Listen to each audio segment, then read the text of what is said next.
औरंगाबाद के एक निजी क्लिनिक में इलाज के दौरान एक गर्भवती महिला की मौत हो गई। मौत के बाद मृतक के परिजनों ने जमकर बवाल काटा।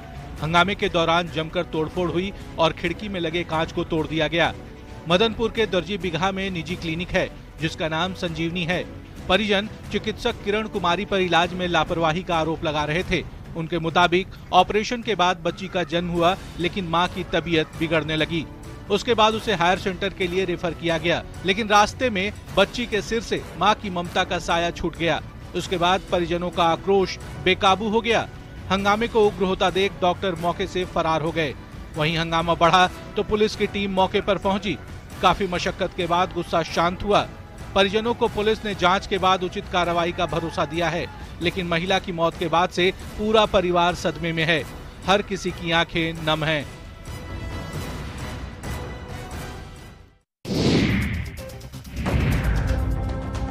सुनसान जंगल में पुलिस की टीम, पेड़ों के पास खुदाई का काम।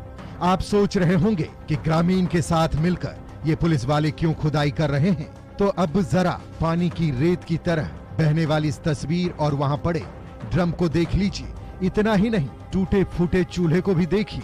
झारखंड के गिरिडीह के बदहीडा की ये तस्वीर है, जहाँ पर उत्पाद विभाग की टीम ने दबिश दी है।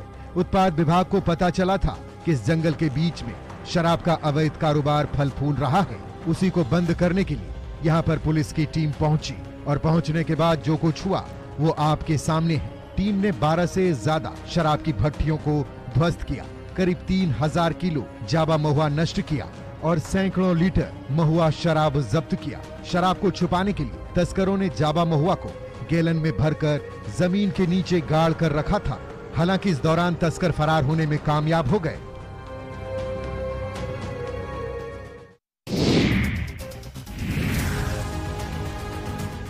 झारखंड में टीपीसी उग्रवादी संगठन ने जमकर उत्पात मचाया। कंडा गांव में संगठन के लोगों ने ईंट भट्टे पर हमला कर दिया। भट्टे पर मौजूद 5 ट्रैक्टर को आग के हवाले कर दिया। बताया जा रहा है कि ईंट भट्टा संचालक से लेवी मांगी गई थी। लेवी की रकम नहीं देने पर उपद्रवियों ने ये तबाही मचाई है। मौके पर मौजूद मजदूरों के मुताबिक रात के वक्त करीब 6 की संख्या में हथियारों से लैस लोग आए थे और धमकी देते हुए लेवी की मांग की थी। लेवी से इनकार करने के बाद वहां पर सभी ट्रैक्टर को फूंक डाला। इस घटना की जानकारी मिलने के बाद नवा बाजार थाना पुलिस मौके पर पहुंची। पुलिस की टीम मजदूरों और संचालक से पूछताछ कर जाँच में जुट गई है। इस घटना के बाद से मजदूरों में दहशत का माहौल है। ईंट भट्टा संचालक का हाल भी बेहाल है। इलाके के लोग भी डर के साए में जीने को मजबूर है। टीपीसी उग्रवादी संगठन कई बार इस इलाके को अपना निशाना बना चुके हैं और पुलिस हर बार सुरक्षा का भरोसा देकर पल्ला झाड़ लेती है।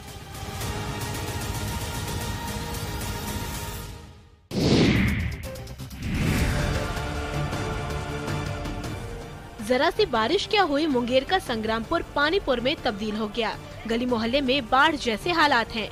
वहां रहने वाले लोग नारकीय जीवन जीने को मजबूर हैं। पानी में खड़े होकर बड़े और बच्चे नारकीय जीवन से मुक्ति के लिए प्रदर्शन कर रहे हैं। रामपुर पंचायत के वार्ड नंबर 5 के बद्री विशाल मुसहरी में घरों में पानी घुस गया है। इस गांव में 100 से ज्यादा महादलित परिवार रहते हैं। ये लोग सालों से नाला निर्माण की मांग करते आ रहे हैं, लेकिन मांग पर आज तक अमल नहीं हुआ, जिसका नतीजा ये कि ये लोग गंदे पानी में जिंदगी काट रहे हैं। इस मोहल्ले का भी ये हाल है तो सावन भादों में क्या होगा, आसानी से समझा जा सकता है। गंदे पानी की वजह से लोगों में हमेशा बीमारी का डर बना रहता है। हैरानी की बात यह है कि प्रशासन और जनप्रतिनिधि सब कुछ जानते हुए भी अनजान बने हैं।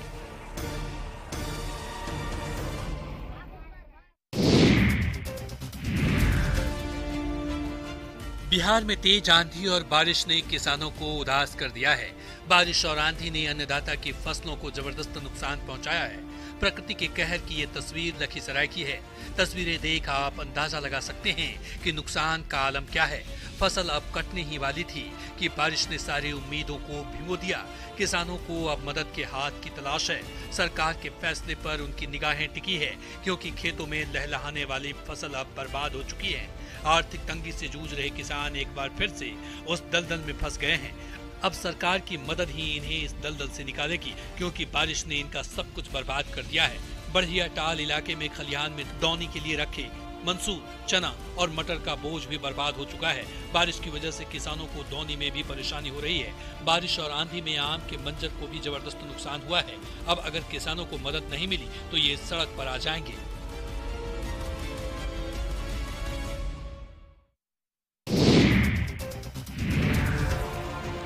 बोकारो में कुछ लोग बदहाल जिंदगी जीने को मजबूर हैं। ये हम नहीं बल्कि तस्वीरें बयां कर रही हैं।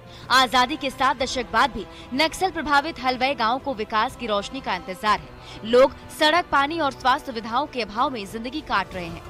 गांव में अगर कोई बीमार पड़ता है तो उसे आज भी खाट के सहारे अस्पताल ले जाना पड़ता है। पानी के लिए लंबी लाइन लगानी पड़ती है, कुआं खोदना पड़ता है। गांव में करीब 200 परिवार रहते हैं, लेकिन किसी ने आज तक अपने जनप्रतिनिधि या प्रशासन के नुमाइंदे का चेहरा नहीं देखा। हैरानी की बात ये भी है कि जनप्रतिनिधि या अधिकारी ने भी इस गांव की सुध लेने की जहमत नहीं उठाई। झारखंड राज्य के गठन को भी 2 दशक से ज्यादा बीत चुके हैं, लेकिन यहाँ के लोगों की बदकिस्मती नहीं बदली। पहले भी ये लोग दूषित पानी पीते थे और आज भी सड़क इनकी जिंदगी से कोसों दूर है और हेल्थ सिस्टम तक पहुँचते पहुँचते इनकी खटिया खड़ी हो जाती है। गांव की हालत देखकर कह सकते हैं कि विकास के सियासी दावों में ये गांव कहीं दब चुका है।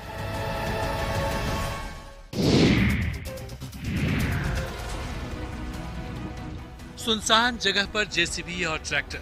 आप सोच रहे होंगे कि आखिर माजरा क्या है, तो पानी को चीरते हुए जा रहे इस ट्रैक्टर को देखिए। ट्रैक्टर पर ढाले पर पीला सोना यानी बालू लोड है। इसी पीले सोने के लिए इस सुनसान जगह पर जेसीबी और ट्रैक्टर है। ये नजारा है रांची के जगन्नाथपुर के स्वर्ण रेखा नदी के पास की, जहां पर बेखौफ होकर माफिया बालू का अवैध उठाव दिन के उजाले में कर रहे हैं। नदी में बालू का उठाव इस कदर हुआ है कि यहाँ पर रेत अब ना के बराबर ही है। बावजूद इसके जेसीबी से बालू का उठाव कर उसकी तस्करी ट्रैक्टर से हो रही है। एयरपोर्ट थाना और जगन्नाथपुर थाने के बॉर्डर पर यह नदी है, लिहाजा माफिया बेखौफ होकर रेत का कारोबार कर रहे हैं। माफिया को ना तो पुलिस का डर है और ना ही माइनिंग विभाग का। हाँ, इतना जरूर है कि जब माफिया के गुर्गे मीडिया का कैमरा देखते हैं तो थोड़ी हड़बड़ी और भागने की जुगत में लग जाते हैं।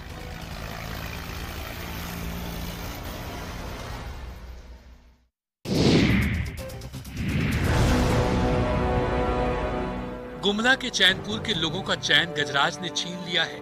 बुकमा सदान गांव में इन मासूम लोगों को देखिए, इनके टूटे आशियाने को देखिए। जब ये लोग गहरी नींद में थे तब इनके दरवाजे पर गजराज ने दस्तक दी और फिर ऐसी तबाही मचाई कि चेहरे उदास हो गए, सिर से छत का साया उठ गया। अनाज को ऐसा चट किया कि अब ये लोग दाने दाने को मोहताज हैं। मदद की आस में नजरें टिकाए हैं। हाथी ने सुमित्रा नगेसिया और सीताराम नगेसिया के कच्चे मकान को निशाना बनाया।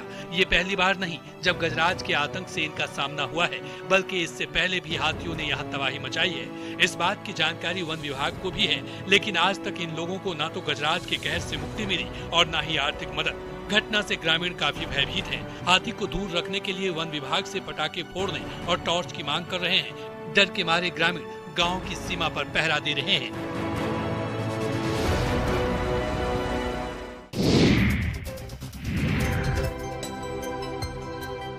शेखपुरा समाहरणालय के परेड ग्राउंड में बिहार दिवस का मुख्य कार्यक्रम होना है। 22 मार्च को होने वाले बिहार दिवस की तैयारी को लेकर परेड ग्राउंड सज-धज कर तैयार है। सभी तैयारियां पूरी कर ली गई हैं। इस कार्यक्रम में खेल, सांस्कृतिक कार्यक्रम सहित अन्य विकास योजनाओं को प्रदर्शित भी किया जाएगा।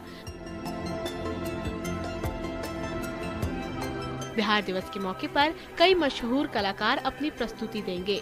डीएम सावन कुमार खुद तैयारियों का जायजा ले रहे हैं।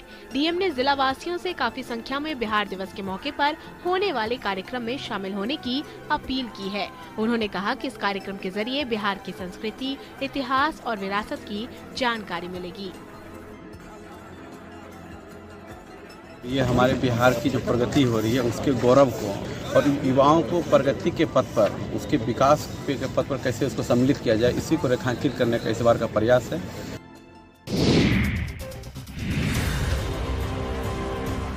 पश्चिमी सिंहभूम जिले के पुराहाट क्षेत्र में ऐतिहासिक नागलकाटा तालाब के अस्तित्व पर खतरा मंडरा रहा है। 25 एकड़ क्षेत्रफल में फैले इस तालाब का हाल बेहाल है। वर्तमान समय में इस तालाब पर नजर डालेंगे तो यहाँ पानी कम, जलकुंभी की झाड़ियाँ अधिक नजर आती है। पिछले कई वर्षों से पूरा तालाब जलकुंभियों की चपेट में आकर अपना अस्तित्व खो रहा है। संजय नदी से नहर के माध्यम से इस तालाब में पानी लाया जाता है, जिस पर क्षेत्र के कई गाँवों के लोग निर्भर हैं। इसके अलावा हजारों एकड़ खेतों को सिंचाई भी होती है, लेकिन जलकुंभियों के भर जाने से इस तालाब की जल संचय क्षमता काफी कम हो गई है। क्षेत्र के लोग इसके जीर्णोद्धार करने की मांग उठा रहे हैं, ताकि निकट भविष्य में उन्हें जल संकट से जूझना नहीं पड़े। अगर इस ओर समय रहते ध्यान नहीं दिया गया तो ऐतिहासिक धरोहर तो खत्म होगा ही, साथ ही साथ खेती पर भी इसका असर पड़ेगा। हैरानी की बात यह है कि प्रशासन भी इस ओर ध्यान नहीं दे रहा है।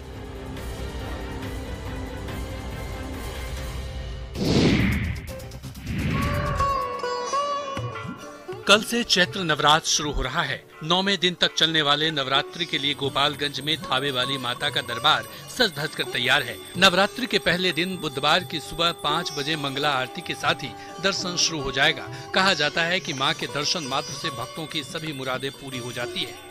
जंगलों के बीच विराजमान थावे मंदिर लाखों भक्तों की आस्था का केंद्र है। यहाँ नेपाल से लेकर यूपी, दिल्ली, झारखंड से श्रद्धालु नवरात्रि में आते हैं। नवरात्र के लिए जिला प्रशासन की ओर से भी व्यापक तैयारी की गई है। नवरात्र के 9 दिन 9 रंगों के फूलों से मां का भव्य श्रृंगार कराया जाएगा। साथ ही सुरक्षा के कड़े इंतजाम रहेंगे। भक्तों की भीड़ को देखते हुए इस बार मां के चरण स्पर्श पर रोक लगाई गई है। मंदिर में सीसीटीवी कैमरे को दुरुस्त कराया जा चुका है। गर्भगृह से लेकर परिसर को सीसीटीवी कैमरे से कवर कर दिया गया है। पर्यटन विभाग की ओर से भव्य मेला और थावे महोत्सव का भी आयोजन कराया जा रहा है।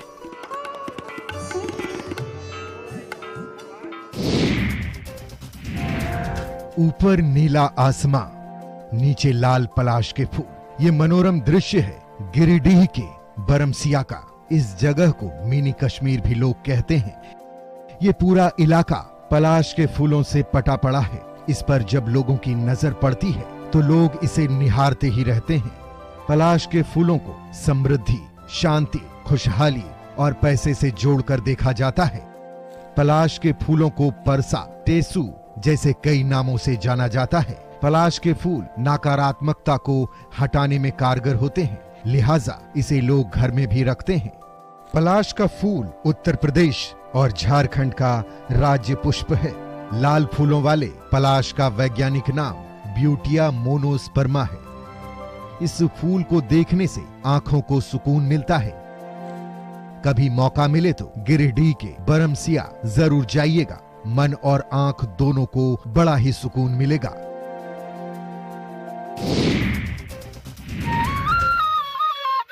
सासाराम के चितौली गांव के रहने वाले सुंदरिका हर मायने में खास हैं। हाथों में बांसुरी और चेहरे पर मुस्कान वाले जिस शख्स को आप देख रहे हैं, वो जब बांसुरी बजाते हैं तो उन्हें सुनने वाले सुनते ही रह जाते हैं। खास बात यह है कि ये होठ से बांसुरी बजाने के साथ ही नाक से भी तरह तरह के धुन निकाल लेते हैं। सुंदरिका बताते हैं कि बचपन से ही उन्हें बांसुरी बजाने का शौक था और उम्र के इस पड़ाव पर तो ये उनकी आदत में शुमार हो चुका है। ये किसी भी गीत को अपनी बांसुरी की धुन से निकाल लेते हैं। सुंदरिका गरीब परिवार से ताल्लुक रखते हैं, लिहाजा परिवार चलाने के लिए वे मजदूरी का काम करते हैं। हालांकि अपनी गरीबी को वो अपनी शौक के तले दबने नहीं दिए। सुंदरिका कहते हैं कि जीवन है तो संघर्ष रहेगा ही। सुंदरिका को अगर प्रशासन की तरफ से कुछ मदद मिल जाए तो इसमें कोई दो राय नहीं की ये प्रदेश के साथ साथ देश का मान भी बढ़ाएंगे, क्योंकि इनकी प्रतिभा बहुत ही खास है।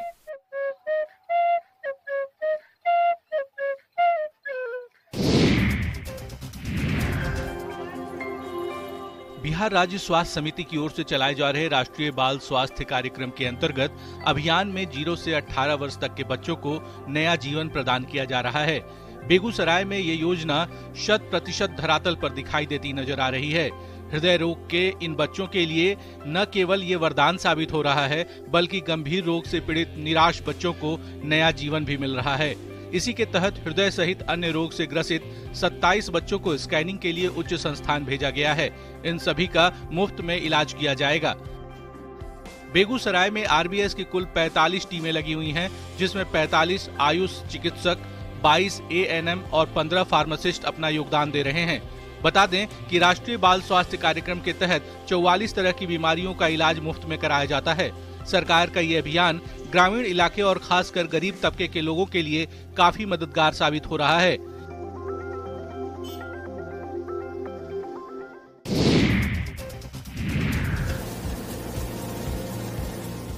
बांका में रजौन प्रखंड के उपरामा गांव को प्रगतिशील किसानों का गांव कहा जाता है। यहां के किसान तकनीक और मानसून आधारित खेती के लिए जाने जाते हैं।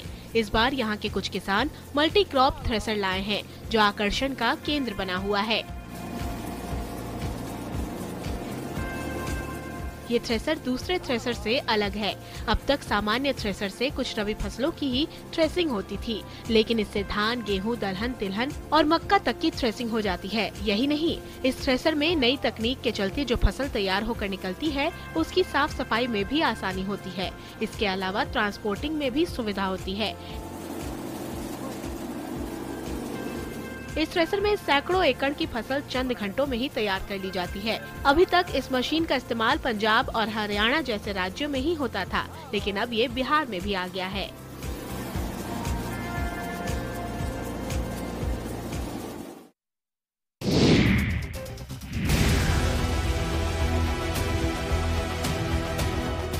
नवादा जिले के अबरख माफिया बेखौफ हैं। प्रशासनिक रोक के बावजूद रजौली के कई इलाकों में अबरख का अवैध उत्खनन जारी है। माफिया खुद तो कमा रहे हैं, लेकिन सरकार को चूना लगा रहे हैं। हालांकि प्रशासन की ओर से उत्खनन नहीं होने का दावा जरूर किया जाता है, लेकिन उत्खनन की ये तस्वीरें तमाम दावों की धज्जियां उड़ा रही है। अबरख के अवैध खनन के खेल में न केवल नवादा के लोग शामिल हैं, बल्कि दूसरे राज्य के लोग भी इसमें शामिल हैं। रजौली के सवैयाटांड़ पंचायत के ललकी, शारदा, फगुनी, सेठवा, बसरौन समेत अन्य खदानों में माइनिंग धड़ल्ले से जारी है। इन तस्वीरों के सामने आने के बाद एक बार फिर से पुलिस महकमा कड़ी कार्रवाई का भरोसा देने में लगा है। हालांकि इस तरह का भरोसा पहले भी कई बार दिया जा चुका है, लेकिन अबरख का अवैध उत्खनन जारी है।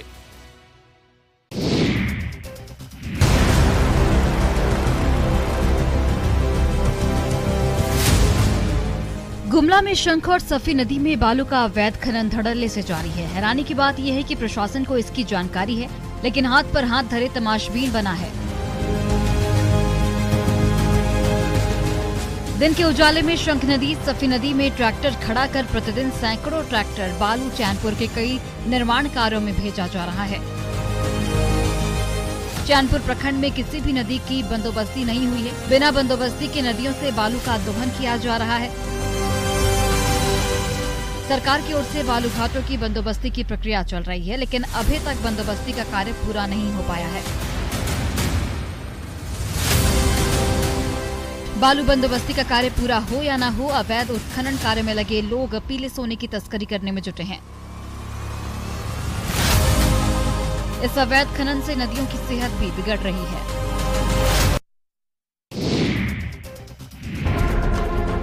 जमुई शहर में चोरी की घटना से लोग परेशान हैं। पुलिस कार्रवाई कर रही है, बावजूद चोर अपने नापाक मंसूबों में कामयाब हो जाते हैं। पुलिस ने चोरी की घटना को अंजाम देने वाले एक गिरोह का पर्दाफाश किया है। चोरों को पकड़ने के लिए एक विशेष अभियान चलाया गया। इसी के तहत चोर गिरोह के 4 गुर्गे गिरफ्तार हुए। सभी की गिरफ्तारी जसीडीह से हुई है। पुलिस के मुताबिक ये सभी कोलकाता जाने की फिराक में थे, लेकिन उससे पहले ही पुलिस ने इन सभी को दबोच लिया। अब इन लोगों से पूछताछ की जा रही है। पुलिस को मास्टरमाइंड की तलाश है। जमुई के महाराजगंज और बिहारी मोहल्ले में चोरी की घटना से लोग तो परेशान हैं ही, पुलिस की भी नींद उड़ी हुई है।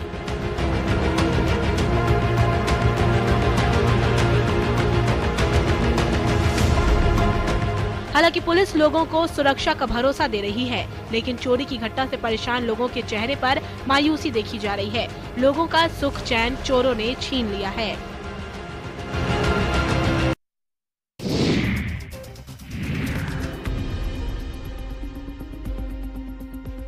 मुंगेर शहर में रफ्तार का कहर देखने को मिला। सोजी घाट में एक तेज रफ्तार कार डिवाइडर से टकरा गई। ये पूरी घटना सीसीटीवी कैमरे में कैद हो गई है।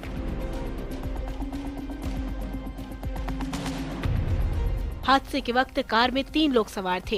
कार में बैठे तीनों लोग हादसे में जख्मी हो गए, जिन्हें इलाज के लिए अस्पताल में भर्ती कराया गया है। भगत सिंह चौक से सूजी घाट जाने वाली सड़क पर यह हादसा हुआ। कार की रफ्तार इतनी तेज थी कि टक्कर के बाद डिवाइडर तो टूटा ही, साथ ही साथ कार का फ्रंट भी चकनाचूर हो गया। जहां पर यह हादसा हुआ वहां पर महिला थाना है और उसी थाने के सीसीटीवी में ये हादसा रिकॉर्ड हो गया। कार में सवार लोगों की शिनाख्त की जा रही है। साथ ही ये पता भी लगाया जा रहा है कि कहीं वे लोग नशे में तो नहीं थे। पुलिस पूरे मामले की जांच में जुट गई है। इस हादसे के बाद सड़क पर अफरा तफरी मच गई। गनीमत ये रही कि हादसे के वक्त सड़क पर ज्यादा भीड़ नहीं थी।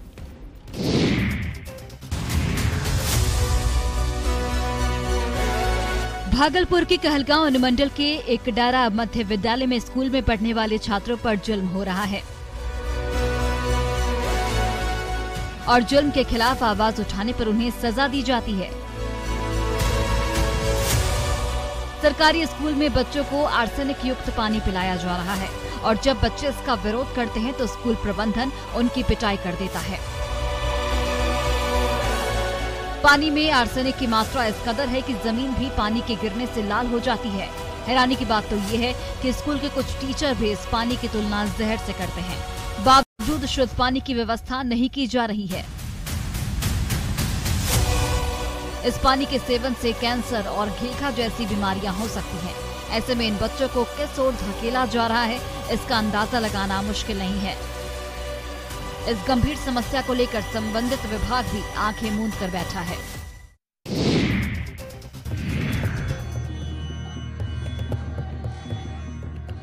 गिरिडीह में आदिवासी महापर्व सरहुल बड़े ही धूमधाम से मनाया जा रहा है। जंगलों के पेड़ों में जब नए पत्ते, फल और फूल आते हैं तब इसकी खुशी में सरहुल पर्व मनाया जाता है। इस दौरान पारंपरिक तरीके से पूजा पाठ और आदिवासी नृत्य कर प्रकृति का स्वागत किया जाता है। सरहुल मध्य पूर्व भारत के आदिवासियों का एक प्रमुख पर्व है जो झारखंड, छत्तीसगढ़, उड़ीसा, बंगाल और मध्य भारत के आदिवासी क्षेत्र में मनाया जाता है। ये पर्व मुख्य रूप से मुंडा, भूमिज और आदिवासियों की ओर से मनाई जाती है। ये उनके भव्य उत्सवों में से एक है। चैत्र महीने के तीसरे दिन चैत्र शुक्ल तृतीया पर मनाया जाता है। पर्व नए साल की शुरुआत का प्रतीक है।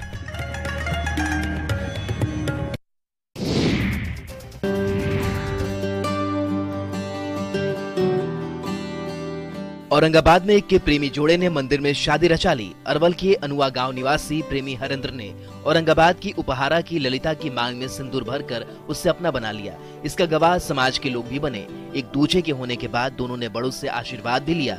इस मैरिज की एंडिंग जितनी हैप्पी रही उतना ही इसका आगाज मुश्किल भरा रहा।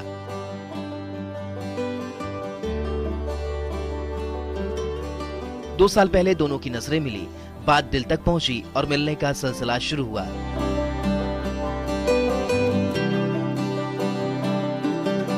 मिलने के दौरान दोनों ने 7 जन्मों तक एक होने की कस्में खा ली, लेकिन ये बात परिजनों और समाज को नागवार गुजर रही थी। लेकिन प्रेमी जोड़े ने हिम्मत दिखाई और हर बाधा पार करते हुए शादी के बंधन में बंध गए। दोनों अब दाम्पत्य की राह पर चल चुके हैं। हम भी इनके सुखमय जीवन की कामना करते हैं।